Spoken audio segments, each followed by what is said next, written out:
coming at you from Los Angeles, California, a mere 1 week after the LA wildfires. No, I guess we're like 10 days out, but unfortunately, I hate to say it, but a casualty of these LA wildfires, or at least a contribution to the death of the legend David Lynch, could have been partially from the LA wildfires. Beloved Mulholland Drive director David Lynch lived just off that street, and his death may well have been related to wildfires that blazed nearby. Lynch took a turn for the worst after being forced to evacuate his house due to the Sunset Fire, which, by the way, I had to do the same thing. I had to evacuate my house. Now, the thing is David Lynch is a lifelong cigarette smoker, so he probably already had comorbidities that were just ready to get revved up by a deadly situation, or at least contribute to health issues. As of right now, as of this taping, so this is Saturday, January 18, there's no official cause of death that's been released in the aftermath of his passing. However, speculation has raged online that between the fire mandated of the evacuation and I guess his bad cigarette habits, a healthcare journal from Basel suggested that not only inhaling post-fire particulates can lead to increased all-cause mortality, but also that older people with COPD, chronic obstructive pulmonary disease, are at greater risk of becoming ill or dying after the wildfires. So there you go. So that's a little bit of background on where we're at today with why we no longer have David Lynch as part of that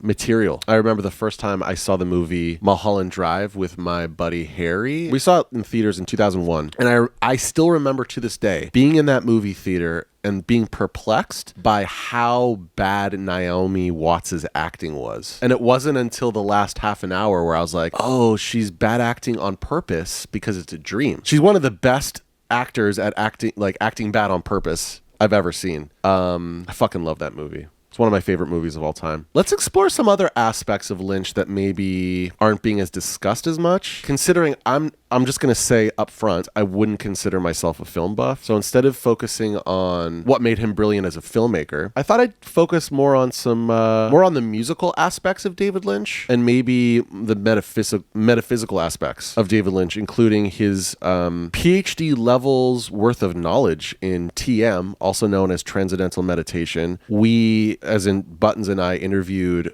Real Dom. We asked him about Transcendental Meditation because they were raised in TM. The composer that did a lot of the music, if not all the music, for every David Lynch film. Correct me if I'm wrong on that. Like I said, I'm not a film buff, but we're going to go through this. We all know about the music for Twin Peaks is classic. Look at this Rate Your Music situation. 4.17 based on almost 15K reviews. That's an incredible score. And the songs that have lyrics are sung by none other than Julie Cruz, who also is very popular on Rate Your Music.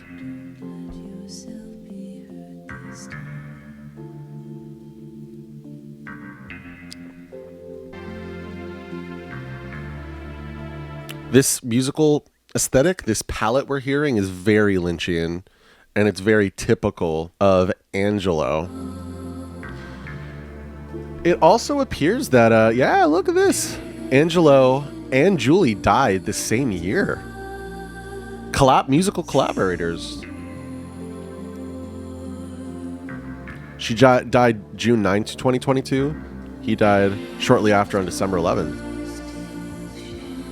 It's sad.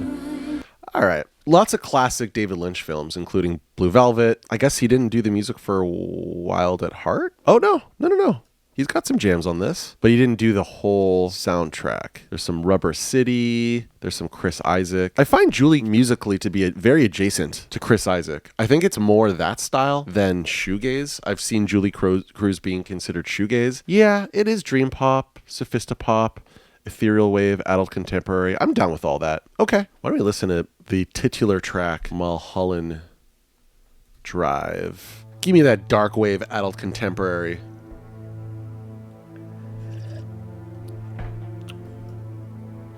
Dark jazz for sure. I would definitely consider his music dark jazz in moments. Those are usually for funnier, goofier scenes or ironic scenes. Ambient film soundtrack. Yeah, that feels right. So his last big work, this Angelo fella, was the Twin Peaks limited event series soundtrack for television streaming. For the modern age. Now, I would be remiss if I didn't point this out. My absolute number one, without a question, favorite thing associated with David Lynch is Nine Inch Nails' song, The Perfect Drug, for the Lost Highway soundtrack that came out in 1996. I almost said 97. When I was 10 years old, this was the best song. That, like, for me that year. I was...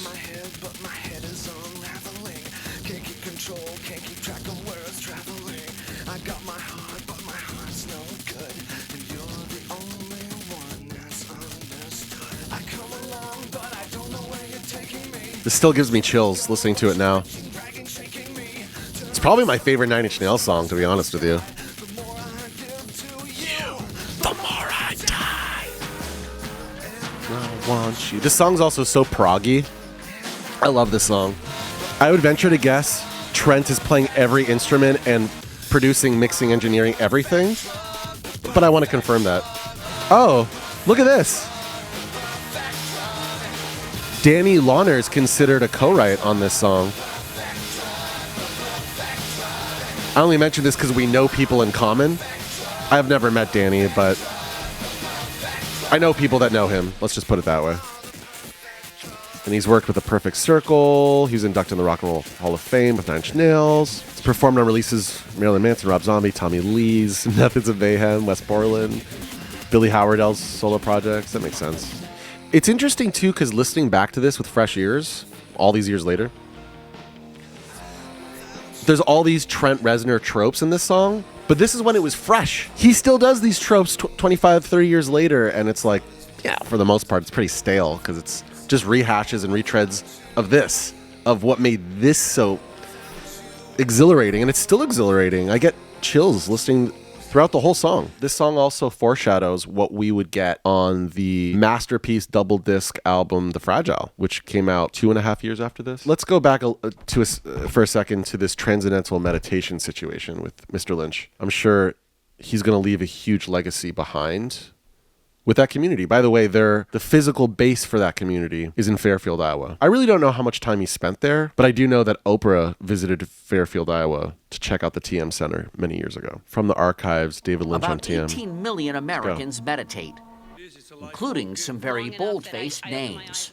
I started meditation on July 1st, 1973, on a sunny Saturday morning at 11 o'clock. One of them is director David Lynch. That's amazing that he remembers that. You remember not just the date, you remember what the day was like. I remember it as if it was yesterday, and it was so beautiful. I've been meditating twice a day for over 41 years. Wow. And never missed a meditation. Wow. It might come as a surprise to learn that Lynch, the director of such dark movies as Blue Velvet and Mulholland Drive, calls himself a, quote, bliss ninny. He practices Transcendental Meditation, also known as TM. So people see things like stress, traumatic stress, tension, anxieties, sorrow, depression. I love artsy charts. You know, no one is a bigger fan of a weird, abstract, It's like a physical reinterpretation of something that's metaphysical, and it's through the lens of an auteur. You know it's gonna fucking slap. Hate, anger, and fear start to lift away. So it's like pure gold coming in from within. Oh yeah, and give it to me. garbage going out. Get that For garbage Lynch out. and its adherents, TM and its repetition of a personalized mantra. I will say that Lynchian's work is very subconscious feeling, right? It gives you that feeling that like he's tapping into something beneath the surface of his consciousness, something much deeper and more abstract, because you know, not everything in our subconscious is linear. Your full potential. Can help free the mind from what he calls the rubber clown suit of negativity. It's suffocating, it stinks, it's heavy, and you start meditating with Transcendental Meditation from a legitimate teacher, and that clown suit will start dissolving, and you'll feel so good. And that's more than just talk. In 2005, he began the David Lynch Foundation for Consciousness-Based Education and World Peace. One of its goals? to teach students, like the ones at this school in Los Angeles, how to meditate. Like sometimes in the morning, I don't want to come to school. You don't want to come to school? I don't. That's the way I felt. Take the meditation. It makes me want to come to school. Did anybody here, when you first heard about meditation, think, okay, that sounds kind of weird? I did, honestly. Yeah. Betsy, Marie, you both did? So did I. Anna, you did too? I thought it was like, when you cross your legs and you hold your hands. I thought we would have to do that. Twice a day for 15 minutes, these students meditate. After that, it just helps me keep my day going. That's everything that's bad, like, go away. And I just think of the positive things. It makes me become, like, more, I don't know, like, become more happy within myself and, like, I become, I guess, more patient with others. When I'm in a better mood, my family's in a better mood. I don't argue as much with my sister. But when I get home after I meditate, I'm just in a good mood. I feel better about the day. Nothing bugs me. Principal Jennifer Garcia says her school, like 43 others that have adopted the program, has changed for the better. Kids are calm and they're not taking stuff out on each other. Of course. They're really engaged in wanting to be helpful with each other. I think meditation teaches you to quiet the emotional part of your brain, which is completely separate. It's the opposite hemisphere as the logical and rational based part of your brain. So what meditation does is it teaches you to relax your mind. So then when you're in a situation, for example, when someone can piss you off or come at you the wrong way or talk to you in a way that you feel that they're being disrespectful, meditation teaches you to quiet the emotional mind and not react quickly. Let's check out people's favorite musical scenes from David Lynch films on Reddit. And here is a scene from my favorite Lynch movie, Mulholland Drive. Oh, right.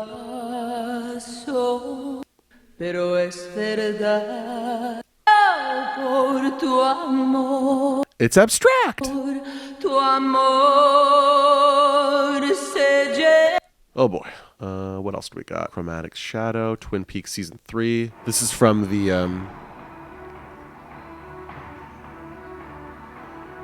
TV show Twin Peaks when they brought it back in the 2010s.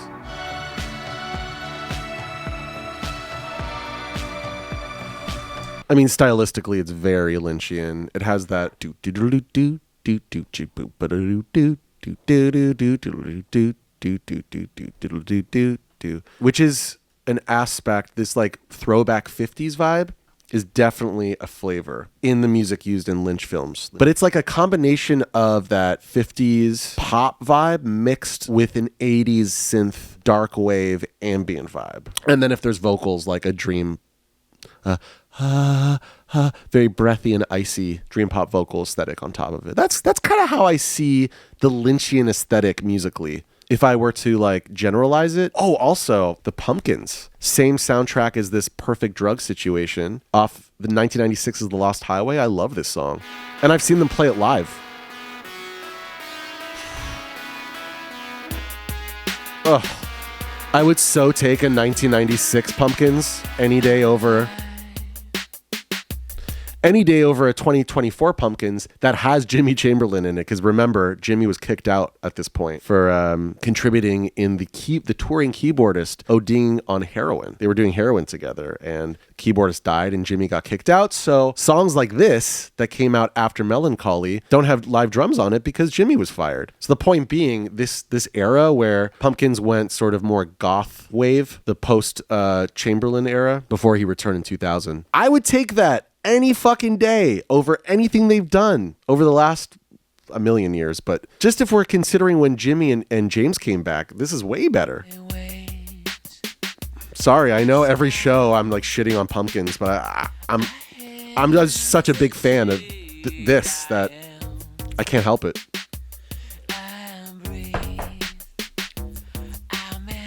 The funny thing is that album Sear is them trying to do like 20 songs of this style, but none of them are good. They don't hit you in the feels like this one does. That part, the guitar.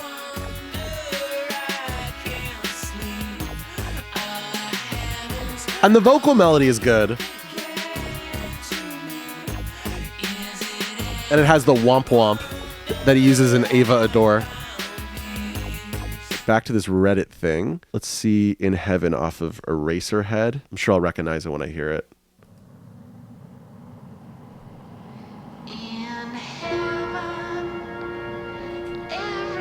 Damn, did I smoke that whole joint? How the hell did I do that?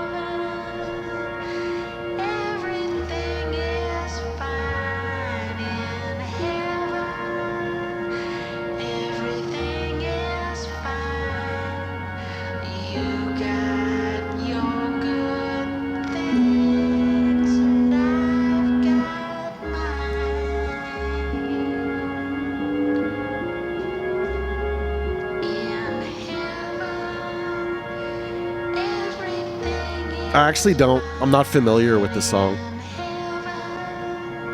You could cancel me. I'll give you permission to cancel me for being a music snob and not knowing the song.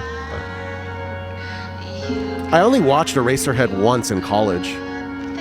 Shout out to Zachary, former bandmate in Zorch, former college dorm dwelling sharer. We watched this music together in our dormitory room. So that's when I was like 18. I was fucking... What was I looking up again?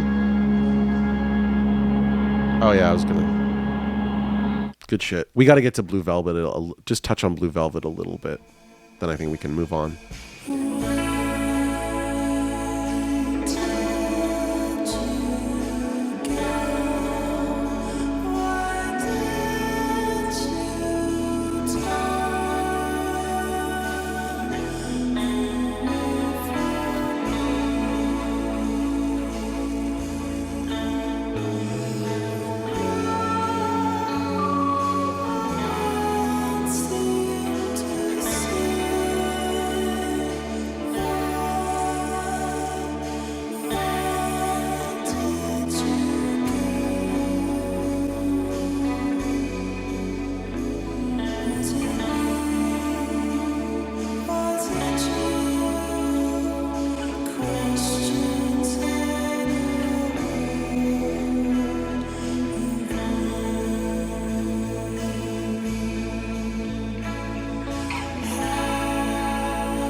Yeah, it's chill. It's definitely got those subgenre elements that are fusing together that I was just describing. It's a little bit of Chris Isaac, it's a little bit of ambient, it's a little adult contemporary, little 50s doo-wop. It's cool. So let's close this segment off with like something from Blue Velvet. Isabella Rossellini. Let's do it, baby.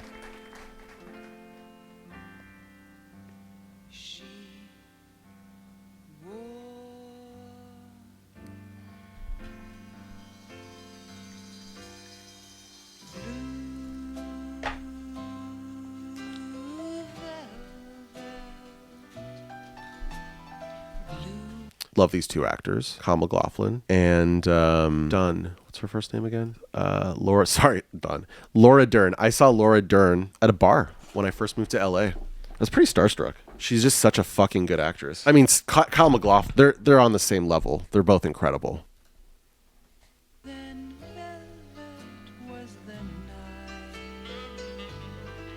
I like how Kyle MacLachlan. I love how he was typecasted as like a good-looking creep, sexual in nature, but kind of mysterious, much like James Spader. Up until they casted him, as in Fred Armisen and Carrie Brownstein casted him as the lovable, positive, happy-go-lucky mayor of Portland in the show Portlandia, and I love that for him. All right. R.I.P. David Lynch, R.I.P. Julie Cruz, R.I.P. Angelo Badalamenti.